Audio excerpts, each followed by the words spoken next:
Hello, so today I'm going to be sharing with you 5 tips that you can use for your next virtual parent-teacher conference.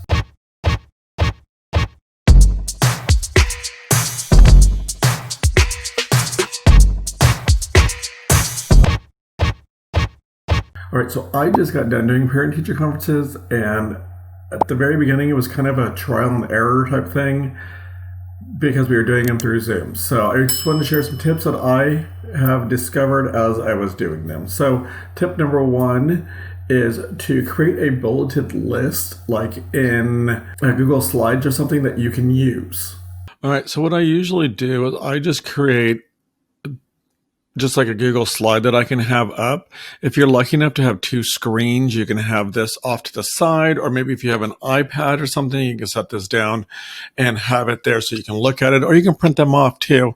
I just created these boxes in the Google slide by clicking the shapes, and I just picked the boxes, and then I added text boxes to add all this. I created bulleted points of the student's strengths and things that the student needs to work on. And that way there I know my little talking points that I want to talk about.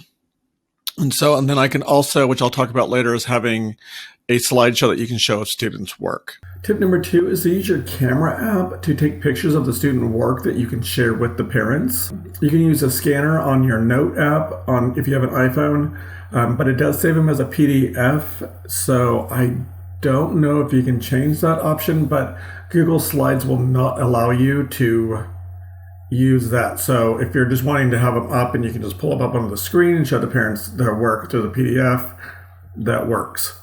So you can do it that way. Tip number 3 is to create a Google slide that you can present to the parents. We are going to create a new Google slide, and I kind of already started one, but you can just click the blank up here and start a new one and just pick your layout of what you want. So this one here is like I would put my student's name, maybe the year for the parent-teacher conference, or maybe the date of it or whatever. And then you can just input photos. And I just take pictures of them. I save them on in my drive, and I just click over here, and there it is. So we're going to insert that, and there it is. And then you can show the parents the work right there on the screen and show them, like maybe if you have some testing that you did on the student and you want to show it, you can do that. I would probably edit this photo a little bit to make it a little nicer because it does look kind of ugly. So let's see if we can recolor it. Maybe that one. There we go. That's a little better. All right. So then you can just kind of adjust it by clicking the format options.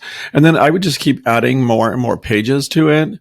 And then when you're getting ready to share through your Zoom meeting, you can just click present, and then it will then share your screen, and the parents will be able to see what you're showing them. Tip number 4, this is the one that I absolutely loved.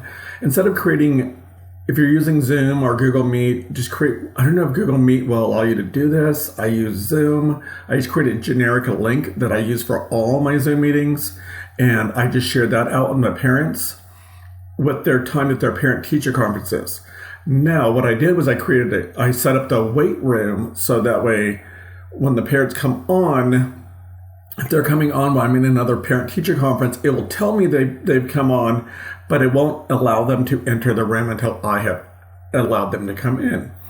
And this way here, it also kind of keeps you on track because you'll know as soon as a parent pops up that you're like, oh, I got to wrap this one up. Tip number 5 is when you're talking, so that way you're not looking down, move your picture where your parents are, or like where the parent, may not be a parent, where the family's at, whoever you're speaking with, whatever guardian you're speaking with, you can move the little picture up underneath your webcam so you can look at them as you are talking. So that way you're not, while they're talking and you're listening, and you just keep looking down.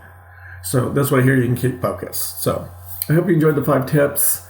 If you have any more tips that you would like to share for people, leave them in the comments so that way they can get some more tips to help them with their next virtual parent-teacher conference. Thank you for watching. I hope you guys liked what you saw. If you did, give me a thumbs up. Subscribe to my channel if you haven't already. Click the little bell notification to get notified every single time I post. Follow me on all of my social media listed down below. And until next time, please don't forget to always be you. Bye.